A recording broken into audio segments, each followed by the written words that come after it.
Queridos e queridas, momento ápice da vida da professora, analisar um texto nota 1000 de um aluno dela. E eu vou considerar um aluno do poliedro, ok? A gente teve duas notas 1000, uma do Gabriel e a outra da Ana Flávia. Vou analisar a do Gabriel, porque o texto dele mostra exatamente, dialoga exatamente com a estrutura que eu passei na aula 1 para vocês e que eu pedi no comecinho dessa aula para que vocês tivessem acesso. Lembra daquela estrutura? Lembra da ideia da introdução, todas as partes da introdução até chegar numa tese? Uma tese que direciona aquilo que vai ser trabalhado na argumentação. Uma tese que vai ser expandida nessa argumentação, vai ser explicada, vai ser provada. Eu vou encaixar recursos coesivos para organizar esses parágrafos de argumentação. Vou apontar propostas de intervenção na conclusão para isso. Então agora a gente vai ver isso tudo na prática. Eu coloquei nesse slide aqui tudo de uma vez só. Gabriel, numa sequência toda. Introdução, parágrafo de desenvolvimento 1, parágrafo de desenvolvimento 2 e conclusão. É óbvio que eu não vou ler tudo numa sequência só. Eu vou parando e mastigando o texto dele para a gente entender o valor de cada uma das partes e por que ele consegue essa nota máxima. Só que eu quero explicar aqui, o que você tem aí na mão é um guia exatamente igual, com as mesmas cores do que eu tenho aqui. Você vai pedir, não olha para mim, olha para cá e entende o que eu estou falando aplicado ao texto que você tem aí na mão. Então, abre esse arquivo, olha esse texto, a parte coloridinha, que eu vou te explicar parte a parte cada uma dessas coisas. Primeira coisa que eu acho que chama a atenção são essas partes amarelas. Essas partes amarelas são os recursos coesivos que chamam muito a atenção do corretor. É óbvio que há outros recursos coesivos espalhados nesse texto, mas tem algumas coisas que o corretor logo de cara. Entre elas, o clássico, primeiramente, ademais, que nada mais é que além disso, e o portanto, para começar a conclusão do texto. Esses recursos coesivos interparágrafos são contemplados na competência 4. Eu posso usar outras coisas, eu posso usar, por exemplo, só 2, eu posso usar no começo do D2 e na conclusão, eu não preciso de 3 necessariamente, mas 2 parágrafos são bastante positivos, são bastante valiosos. Então a gente tem aqui isso que já chama a atenção do corretor de cara, quer dizer, o aluno sabe mobilizar esses operadores, né, coesivos, e essas outras coisas que estão em amarelo aqui durante o texto mostram formas de garantir essa coesão nítida para o corretor. Reparem como a referenciação ela é muito forte. Essa forma de arte, esse problema, desse processo, tal fato, isso, dessas regiões, isso impediria, com essas medidas. Isso é uma coisa muito, muito, muito valorizada pelos corretores, beleza? Na aula da competência 4 que vocês vão ter, vocês vão prestar atenção nisso, como isso de fato chama a atenção. E reparem, quando a gente grifa tudo assim, dá para perceber melhor ainda a ideia de no texto. Vou além. Ele monta recursos coesivos interparágrafos, tem recursos coesivos intraparágrafos e, bate o olho. No fechamento do parágrafo do desenvolvimento 1, ele mostra um sendo assim, marca que vai fechar a ideia. No fechamento do parágrafo de desenvolvimento 2, ele marca que vai fechar essa ideia com a expressão nesse sentido. Ou seja, os recursos coesivos estão detalhados e diversificados nesse texto. É importante a gente diversificar também. Estou explicando isso logo de cara, por quê? Porque eu não vou ficar parando para ler o texto dele e chamando atenção para os recursos coesivos. Batemos o olho, vimos que provavelmente o Gabriel teria, na competência 4, os 200 pontos, porque ele usa recursos interparágrafos, usa intraparágrafos, varia esses recursos coesivos, então, potencial, de fato, para tirar 200 pontos na competência 4. Agora a gente vai analisar a estrutura do texto, a gente vai analisar cada uma das partes desse texto. Beleza? Vamos para a introdução. Não põe título, não vai gastar uma linha de título, sendo que as 30 linhas foram usadas. Eu não coloquei aqui o espelho da redação do Gabriel, porque vocês não iam conseguir ler nada mesmo. Mas ele usa as 30 linhas no texto. Então não gasta uma linha com o título e faz a introdução que a gente bateu um papo. Olha só, começa com repertório sociocultural, com um filme. O filme A Invenção de Hugo Cabret. Se o meu corretor não assistiu ao filme, Fer, o que eu faço? É uma contextualização. Você vai explicar, basicamente, sobre o que esse filme se trata e por que ele é interessante para dialogar com o tema do cinema. Então, lembra, qualquer repertório sociocultural que você vai usar, ele deve ser minimamente contextualizado, explicado. O teu corretor não necessariamente conhece o que é do teu repertório. Então, cuida disso, ok? Ele vai explicar o que do filme A Invenção de Hugo Cabret parece pertinente. Na obra A Invenção de Hugo Cabret, é narrada a relação entre um dos pais do cinema, Georges Méliès. Ei, esse cara estava na coletânea. Esse cara acreditou no potencial do cinema quando nem estava no potencial do cinema. Lembra do texto 1? Ah, Fer, então isso não é repertório sociocultural porque esse cara estava lá na coletânea. É sim. O Georges Méliès estava na coletânea, mas o filme A Invenção de Hugo Cabret, que envolve o pai do cinema, não necessariamente. Então, sim, ele talvez tenha visto o nome do pai do cinema lá na referência bibliográfica. Eu já assisti a um filme sobre esse cara. E aí, obviamente, como repertório sociocultural, ainda que estivesse na coletânea. Ele extrapolou a coletânea. Então, nessa obra é narrada a relação entre um dos pais do cinema, Georges Méliès, e um menino órfão, Hugo Cabret. A ficção, ou seja, é filme, inspirada na realidade do começo do século XX, tem como um de seus pontos centrais o lazer proporcionado pelo Estou chegando perto do tema, cinema, que encanta o garoto Hugo Cabret. Expliquei o filme. O que eu preciso fazer agora? Eu preciso de uma ponte para encaixar o tema da redação. E essa ponte está bonitinha, olha só. No contexto brasileiro, democratização do acesso ao cinema no Brasil, no contexto brasileiro atual, o acesso a essa forma de ao cinema não é democratizado, se posicionou. Não é democratizado, o que prejudica, problematiza, ou seja, não é democratizado e isso é ruim, o que prejudica a disponibilidade de formas de lazer à população. A população não tem acesso ao cinema, ela não tem acesso a uma das formas de lazer. Colocou, encaixou a palavra-chave do tema, cinema, contexto brasileiro, acesso, usou a palavra-chave do tema, vai direcionar a tese, se posicionou, não é democratizado. Agora vai ter que bipartir essa tese. Vai bipartir para anunciar aquilo que vai ser trabalhado lá no D1 e o que vai ser trabalhado lá no D2. Esse problema, olha só, isso prejudica.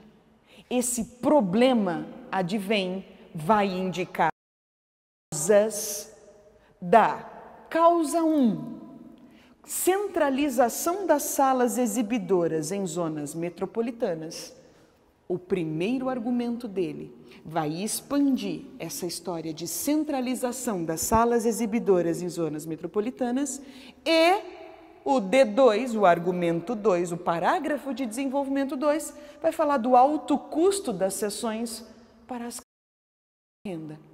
Então ele vai falar da centralização e da dificuldade do acesso por conta de uma questão financeira.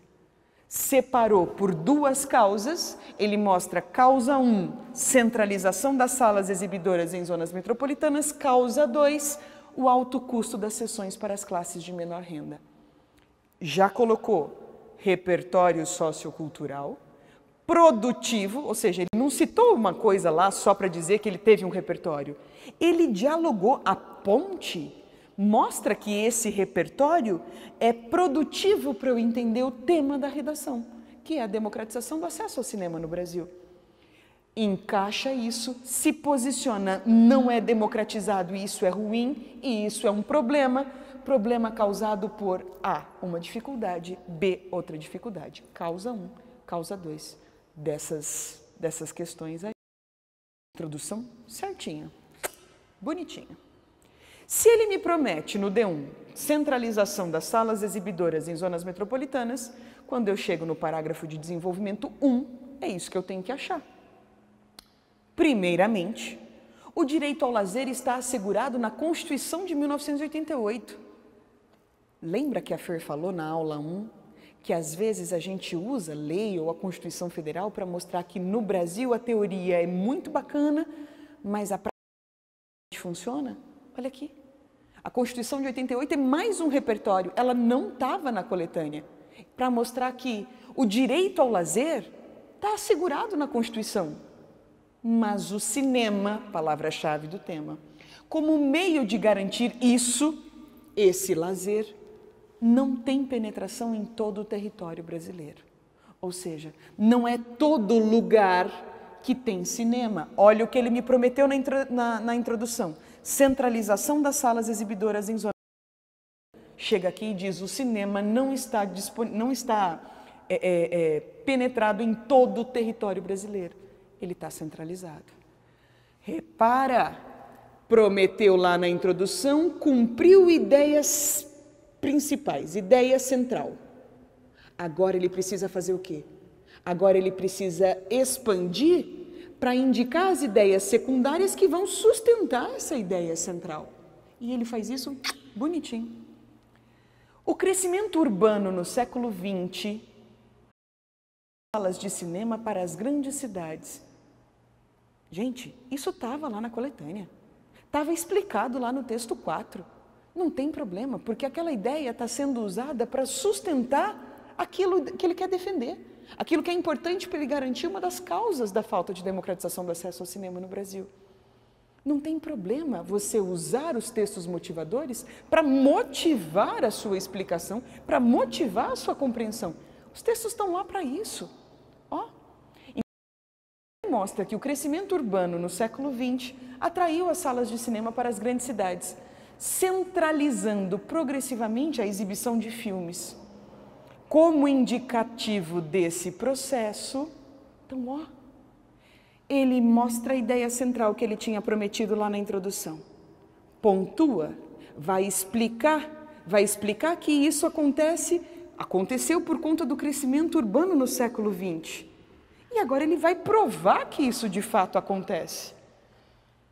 Como indicativo do processo, vai provar. Há menos salas hoje do que em 1975, de acordo com a Agência Nacional de Cinema, a Ancine, que estava lá na referência bibliográfica do texto 4.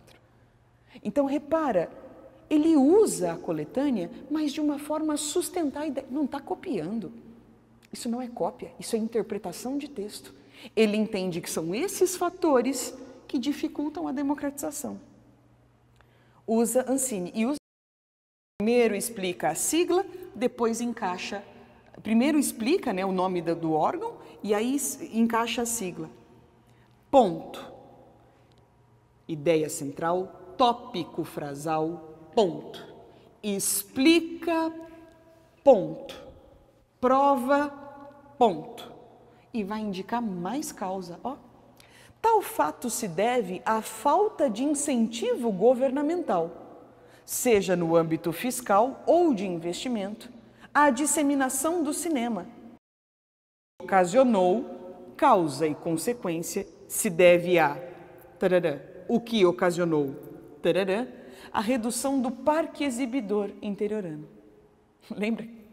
A expressão parque exibidor apareceu lá na coletânea. Ele explica causa, consequência, prova, faz tudo bonitinho. Sendo assim, fecha. fecho, volto para o tema, mostro que aquilo é um problema. Assim, a democratização do acesso ao cinema, cara, é o tema, olha isso, é o tema. É prejudicada em zonas periféricas ou rurais. O tema é dificultado, principalmente em alguns lugares, já que o cinema não tem uma penetração em todo o território brasileiro. Parágrafo completinho, bonitinho. Olha quantos pontos finais.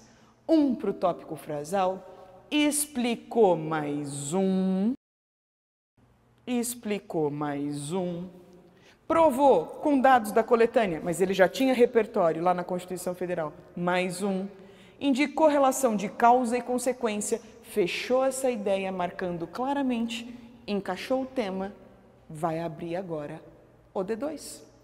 Para eu conseguir analisar decentemente o D2 dele, o parágrafo de desenvolvimento 2, eu vou precisar voltar lá para a introdução. E ao voltar lá para a introdução, eu tenho que achar o que ele me prometeu. O que aquilo garantir pontos na competência 3, que é a competência de planejamento de texto, o que ele prometeu que ele vai conseguir cumprir aqui? Vamos ver. Ele prometeu que uma das dificuldades, uma das causas desse problema é o alto custo das sessões para as classes de menor renda. Vamos para o segundo argumento, para ver essa história de menor renda. Ademais, encaixou D2, causa, além disso, além da causa do D1, eu tenho uma outra causa.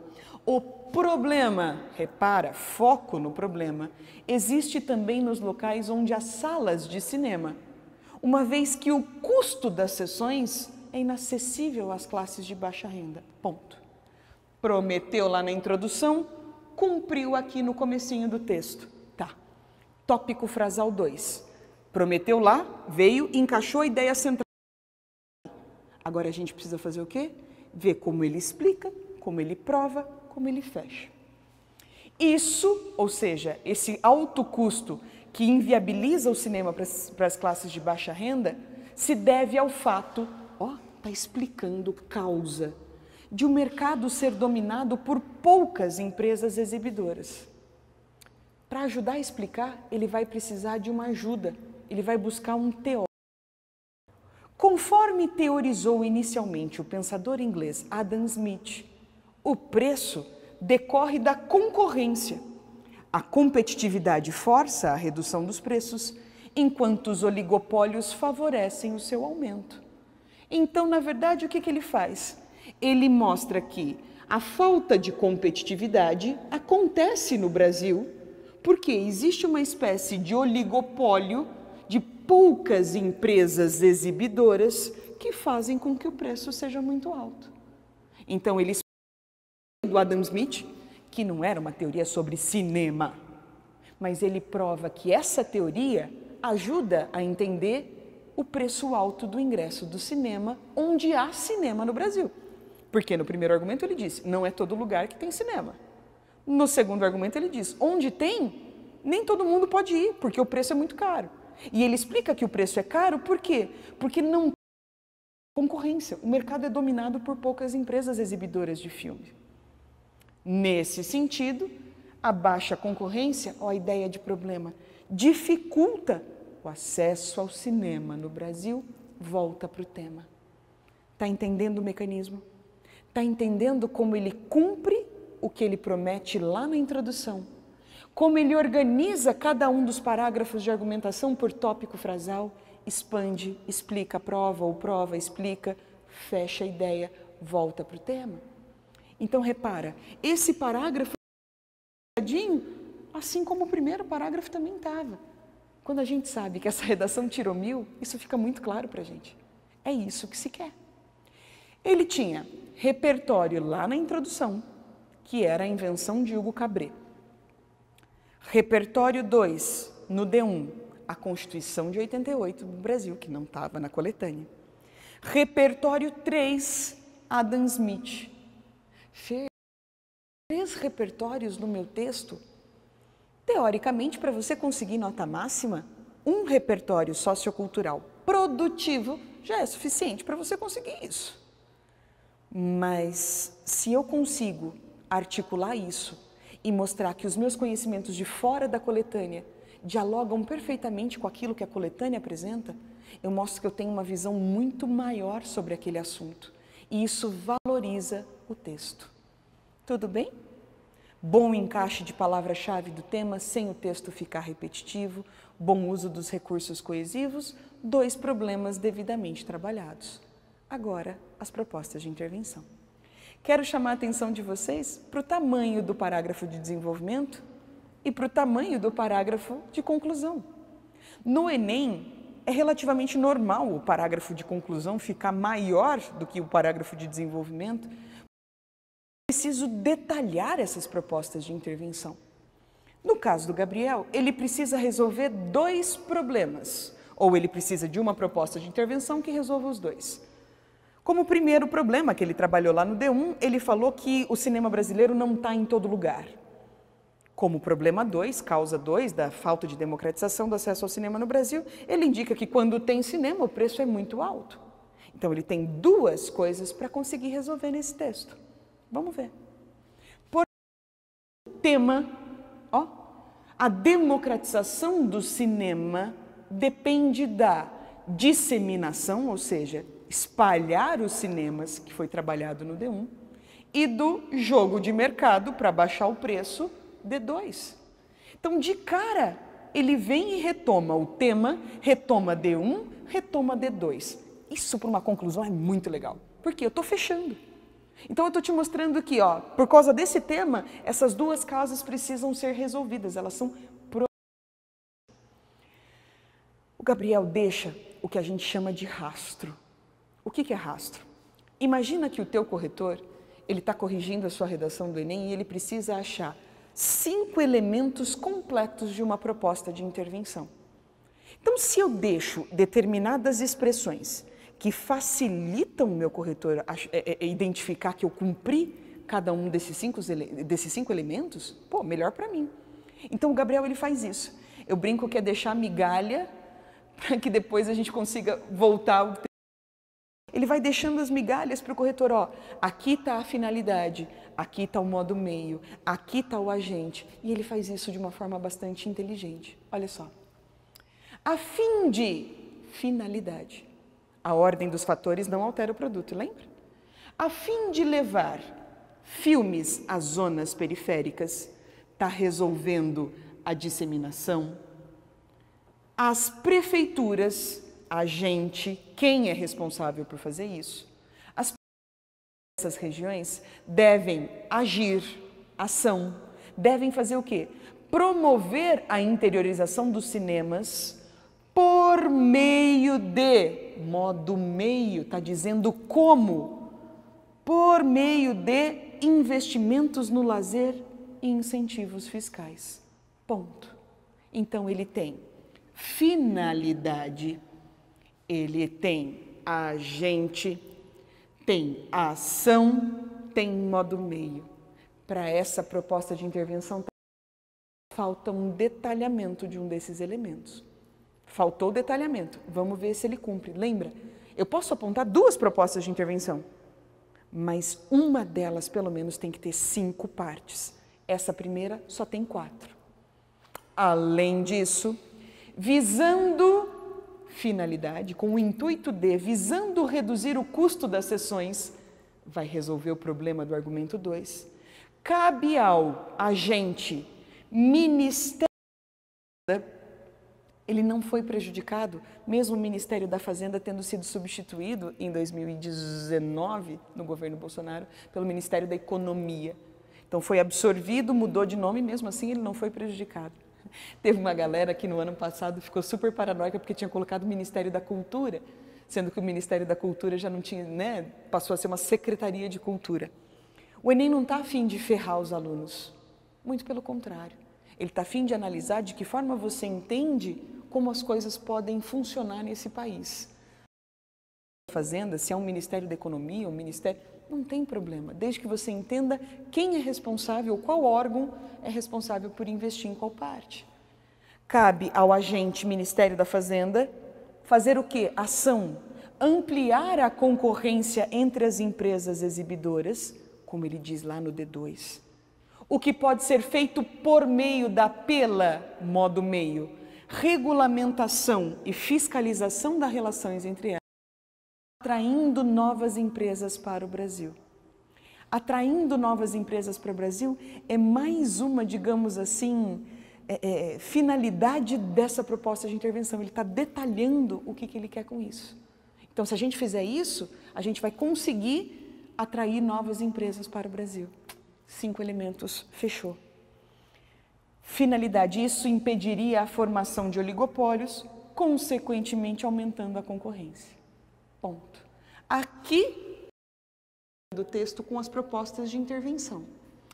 Só que a Fer te falou lá na aula 1 que aquilo que eu abro lá na introdução, na contextualização, se torna bastante pertinente para eu retomar lá na conclusão. É como se eu amarrasse as 2 pontas do texto. E ele faz isso. Com essas medidas, ou seja, com essas propostas de intervenção, ele está dizendo, elas são eficazes.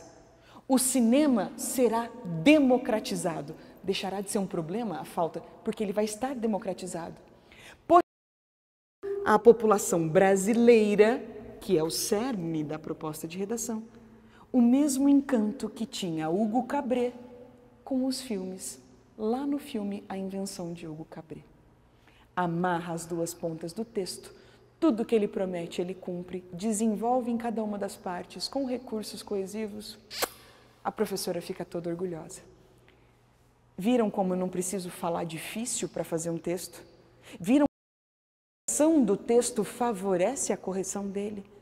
Viram como eu mostro para o meu corretor que lá desde a introdução eu já sei exatamente o caminho que eu vou seguir até chegar nas propostas de intervenção? Viram como eu enfatizo na argumentação os problemas que vão ser resolvidos pelas propostas? Gente, o Enem é isso. O Enem é entender essas 5 competências e de que forma elas podem ser organizadas para potencializar a nota. A gente deixou um tema bem interessante sobre a valorização do SUS. Lembra que na primeira parte eu tossi e falei sobre a história do coronavírus? A gente só está nesse esquema porque o Brasil está passando, se fosse só o Brasil, né? O mundo está passando por esse momento de crise bastante complicada. Só que o Brasil tem se mostrado mais eficaz por um sistema único de saúde, um sistema público de saúde que está garantindo aí facilidades que outros países, como os Estados Unidos, por exemplo, não têm. Nesse contexto, o brasileiro começou um processo de valorização do SUS. Você viu isso nas suas redes sociais? #valorize o SUS. A galera mostrando a importância do SUS, a importância de você conseguir ser tratado gratuitamente no Brasil. Esse processo não é perfeito. Teoricamente, lembra? Teoria versus prática. A saúde é um direito de todos. Na prática, o SUS tem um potencial incrível, mas muitas dificuldades que precisam ser superadas. Está aí um tema atualíssimo sobre saúde pública para você fazer, tentando mais uma vez ler uma coletânea com um olhar procurando causas e consequências, procurando relações possíveis para entender os problemas que impedem, digamos assim, o SUS de funcionar plenamente no Brasil. Mais um exercício não de brincar, digamos assim, de escrever por inspiração, mas de técnica, de encaixar palavra-chave, encaixar recurso coesivo e fazer meu texto funcionar para minha nota subir. Gabriel, a professora ficou muito orgulhosa. Parabéns, cara. Parabéns. E aos outros, quem sabe no ano que vem não estou analisando o texto de vocês. É possível tirar 1000. Poliedro teve 2 casos. É possível. A gente só precisa ler muito bem a coletânea, organizar o texto, ter uma boa sacada de repertório sociocultural para isso funcionar. Queridos, excelentes textos para vocês. A gente se vê em breve. Até mais.